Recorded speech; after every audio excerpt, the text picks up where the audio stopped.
मीरा भाईंदरमधील आदिवासी जमिनींच्या बेकायदेशीर हस्तांतरण प्रकरणाने नवे वळण घेतले आहे। पत्रकार परिषदेत महसूल विभागाच्या विशेष चौकशी समितीच्या अहवालाचा हवाला देत जमीन हस्तांतरण प्रक्रियेत नियमांचे पालन न झाल्याचा दावा करण्यात आला।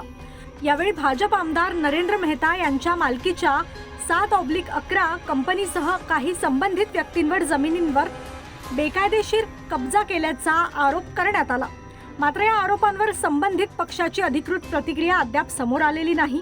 पीडित आदिवासी कुटुंबांनी आपल्याला जमिनीचा मोबदला मिळाला नसल्याचा तसेच आपल्या नावावर बनावट बँक खाती उघडून आर्थिक व्यवहार दाखविल्याचा गंभीर आरोप केला। याशिवाय एका तक्रारदार आदिवासी कुटुंबाच्या बेपत्ता असल्याचाही दावा पत्रकार परिषदेत करण्यात आला असून त्याला अद्याप अधिकृत दुजोरा मिळालेला नाही।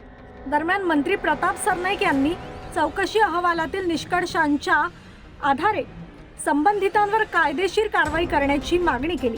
या संपूर्ण प्रकरणाची सत्यता तपासानंतरच स्पष्ट होणार असून याकडे आता राज्यभराचे लक्ष लागले आहे।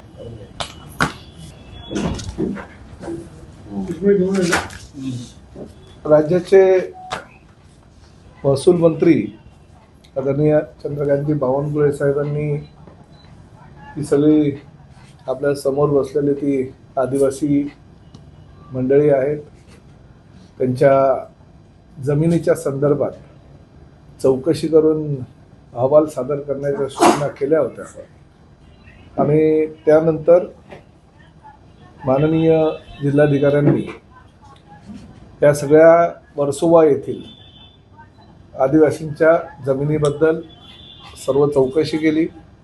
प्रामुख्यानं ही सगळी आदिवासी मंडळी माझ्याच विधानसभा मतदारसंघामध्ये आहे।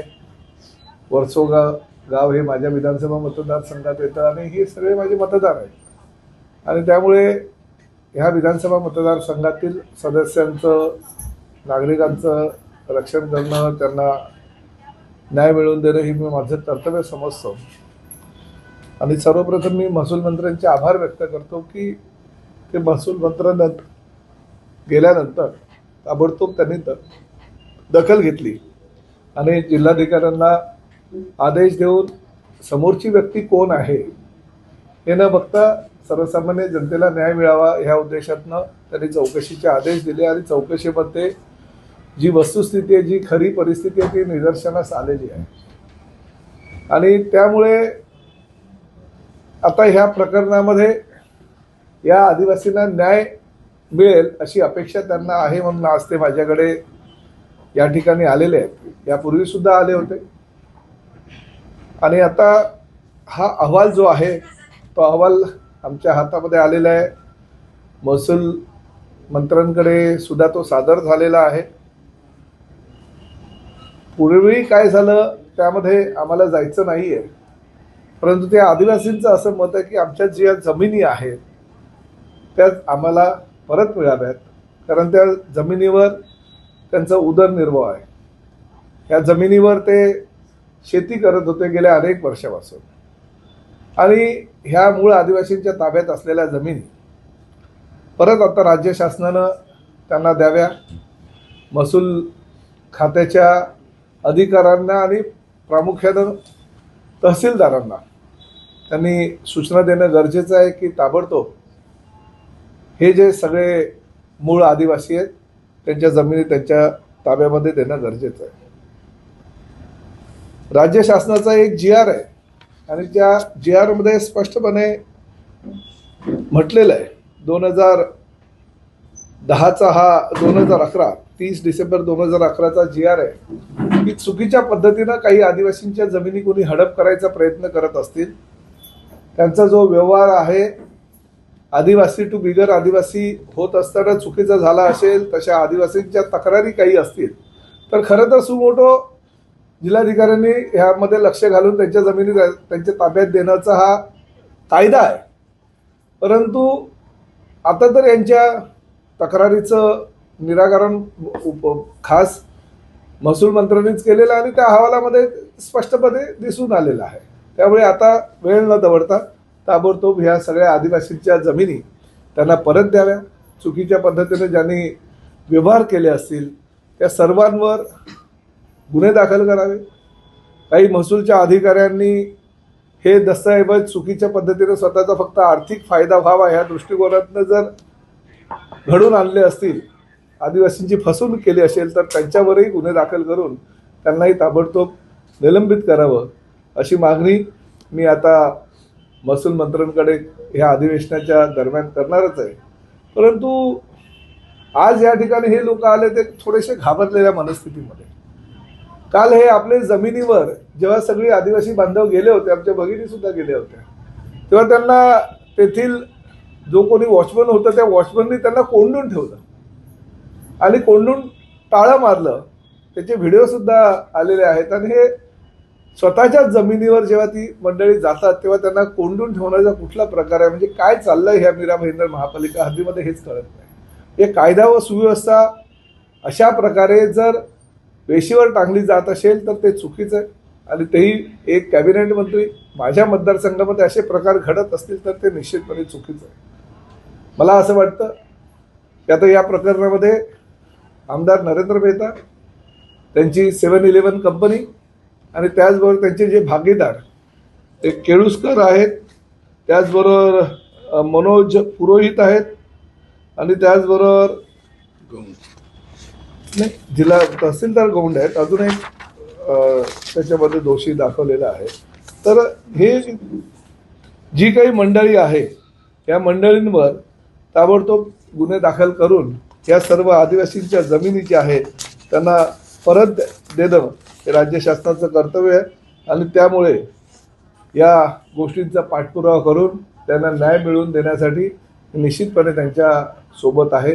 परंतु ह्या आदिवासींना आपल्या जमिनीवर जाण्यापासून वंचित करणं, ते गेल्यानंतर त्या ठिकाणी त्यांना कोंडून ठेवणं, हे कायदा व सुव्यवस्थेला दृष्टीनं पोलिसांना, कारण मी स्वतः सिनियर PI श्री राहुल पाटील यांना फोन करून सांगितलं की या आदिवासींना संरक्षण द्या.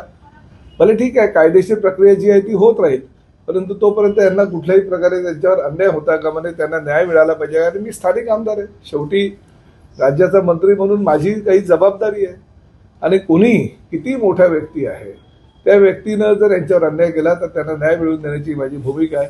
आणि त्यामुळे मी या अधिवेशनाच्या दरम्यानच महसूल मंत्र्यांना आणि गरज पडली तर माननीय मुख्यमंत्र्यांना सुद्धा विनंती करणार आहे, यांच्या जमिनी यांना कशा काय लवकरात लवकर परत मिळतील आणि आपला उदरनिर्वाह त्या माध्यमातून कसे काय करतील याची जबाबदारी आता मी घेतलेली आहे आणि तसं मी त्यांना वचन दिलेलं आहे. काही या गोष्टी माहिती नाही पडल्या. ज्यावेळी आम्हाला ज्या नोटीस आल्या 5 करोड, तर आम्हाला शॉक बसला. त्या शॉकाने माझी मावशी ऑफ झाली, माझी आई ऑफ झाली. 5 करोड आम्हाला दिले इन्कम टॅक्सची नोटीस. हा, माझी अकाउंट इनको पता ही नहीं है किधर है. माझी मावशी शॉक ऑफ झाली, पैसे बी नाही दिले आम्हाला. आणि ती ऑफ झाली, थोड्या दिवसात माझी आई ऑफ झाली. पैसे देणार कुठे, आपल्याकडे काहीच नाहीये. आणि एवढी वर्ष माझ्या आईने मेहनत केली, तिकडे राबले, काय केलं, काही केलं नाही. त्यानंतर आम्ही गेलो तिथे, माझा भाऊ आणि मी तिथे शेतीवर गेले, भरणी केली. त्यांना मी सांगितलं थांबवा, इथे मालकीन मी आहे, कोणाला विचार तुम्ही हे करतात आहे. तर ती भरणी बंद केली. साहेबांच्या मी ऑफिसला आलो, साहेब तेव्हा नव्हते. ते बोलले तुम्ही शनिवारी भेटतील. मग मी नरेंद्र मेहताच्या ऑफिसला गेली, त्यांच्या माणसानं सांगितलं ती जागेची मालकीन मी आहे, तुम्ही कसं स्वतःच्या ताब्यात घेऊ शकता, ही जागा आमची आहे, आम्हाला 1 रुपया दिला नाहीये. तुमच्या ह्या शॉक मध्ये माझ्या आई भाऊ सर्व ऑफ झालेत, त्याची भरपाई कोण देणार आहे. 5 करोड आसामला असले. माझ्या भाऊचं घर काम केलं असतं, भावाने रिक्षा चालवली असती, नाही चालवली असती. मग तुम्ही का एवढी हे करतात, तुम्ही हॉटेलमध्ये बोलवतात, गप्पा फोटो काढतात आणि सांगतात तुम्हाला आम्ही पैसे दिले. आम्हाला दाखवा, आमचे बँक बुक दाखवले, 2100 रुपये आमच्या अकाउंटमध्ये आहेत. मग एवढा पैसा दिला ना आम्हाला, 5,22,27,000 रुपये कुठे आहे ते, कुठे पैसे दिले. गोरेगावच्या बँकमध्ये, एक बँकमध्ये नाही, 3 बँकेत दिलेत. ह्यांचं अकाउंट नाही, गोडबंद राहणारी अनपट आहेत, ते शिकलेलं नाही, काय नाही. आमच्यापर्यंत पोहोचलेच नाही सर. 5 कोटी पैसे भेटले असते, आम्ही कुठे ठेवले असते? नोटीस भेटेल का?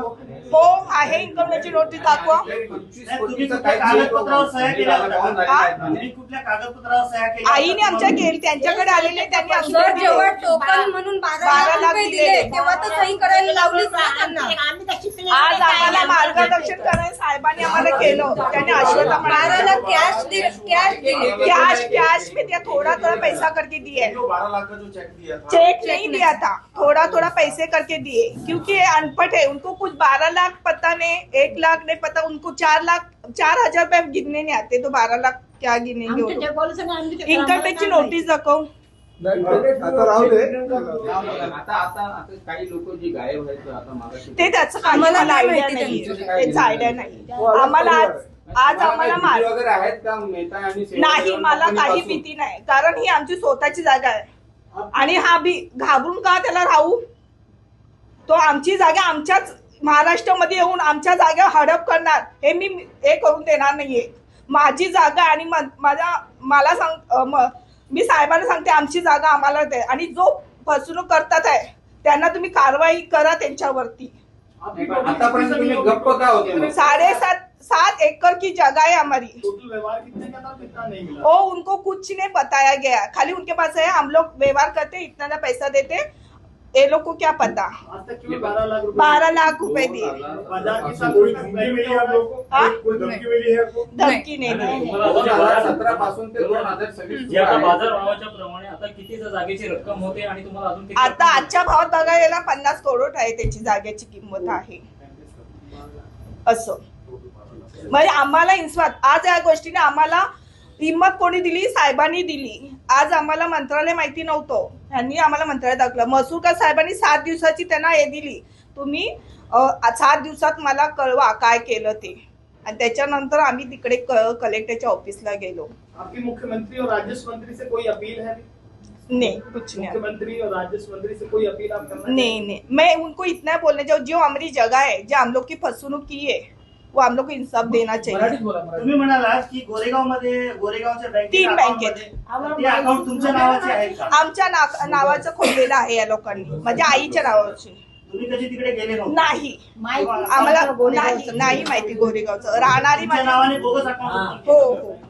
आणि माझी मावशी आई घोडबंदरला राहणारी, आणि या साईडला माहितीच नाही त्यांना जाणं. आमचं राहणं ठाण्या साईडचं आहे, मग आम्ही गोरेगावला आणि मालाच्या बँकेत कसं जाणार ना. इनके नाम पे दिखाया हुआ हाँ. विड्रॉ हो गया. एवढे पैसे गेले कुठे? बँकेतून फोन वगैरे आला नाही तुमच्या नाही, अकाउंटमध्ये? 5 कधीच कोटी जमा झाले तसं? नाही. खाली आम्हाला नोटीस आल्या. आता हे शेवटचं प्रमुख मागणी काय आहे? म्हणजे तुम्हाला जमीन परत मिळावी, आमच्या जमीन आमच्या ताब्यात पाहिजे. बोला. प्रमुख मागणी काय आहे? थोडक्यात सांगा तुमची मागणी काय? तुम्हाला पैसे हवे? नाही, आमची जागा आमच्या ताब्यात हवी आहे.